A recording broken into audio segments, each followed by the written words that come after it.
Hello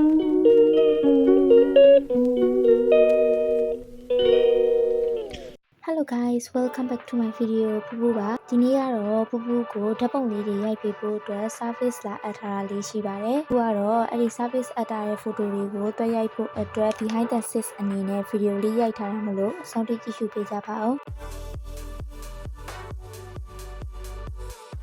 အဲ့ရနုံနုချင်းပဲခဏလောက်ပြန်လိုက်ရင်ကောင်းမလားထားပဲထားလိုက်ရင်ကောင်းမလားဆိုပြီးတော့တွေးဝေနေတာ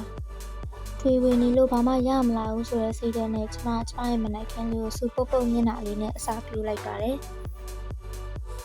အဲ့ရနုံနဲ့မထူးတော့ဘူးဆိုပြီးတော့ရေမိုးချိုးပြီးတော့ပြင်သွားမှလည်းအတူတူတစ်ခါရဲ skin care လုပ်လိုက်ပါတယ်။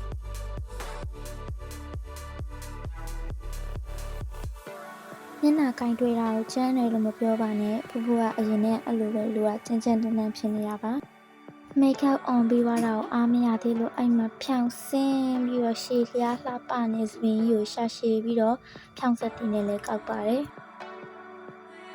ဒီလောက်ဒီစပင်းကောက်ထားတာကိုအားမရသေးတော့အရှိအကျနေတဲ့အမွှေးလေးတွေကိုဖီးလိုက်နောက်ကစပင်းတွေကိုဖီးလိုက်နဲ့ဖီးပါတယ်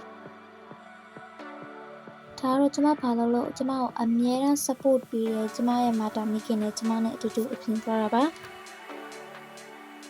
ဒီနေ့ photo shoot လေးကတော့ဇော်သစ္စာပုံနှိမ့်နဲ့မိတ်တူလုပ်ငန်းမှာတွားပြီးတော့ဓာတ်ပုံလေးရိုက်ပေးတာပဲဖြစ်ပါတယ်ဒီဗီဒီယိုရဲ့အနောက်မှာလည်းဒီလုပ်ငန်းအကြောင်းကိုတေချာကြွညာရိုက်ပေးထားတာဖြစ်တဲ့အတွက်ကြောင့်မလို့ဗီဒီယိုလေးထွက်လာလို့ရှိရင်လည်းအပိတ်ကြပါအောင်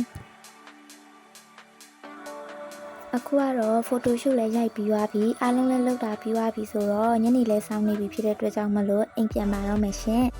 ဒီလုပ်ငန်းအကြောင်းလေးကိုလည်းတေချာဗီဒီယိုလေးရိုက်ထားတာဖြစ်တဲ့အတွက်ကြောင့်မလို့ဒီဗီဒီယိုလေးထွက်ပြီးရတဲ့ post တင်ပေးပါမယ်ဒီနေ့ကတော့ဒီလောက်ပါပဲအားလုံးပဲဘိုင်ဘိုင်ပါ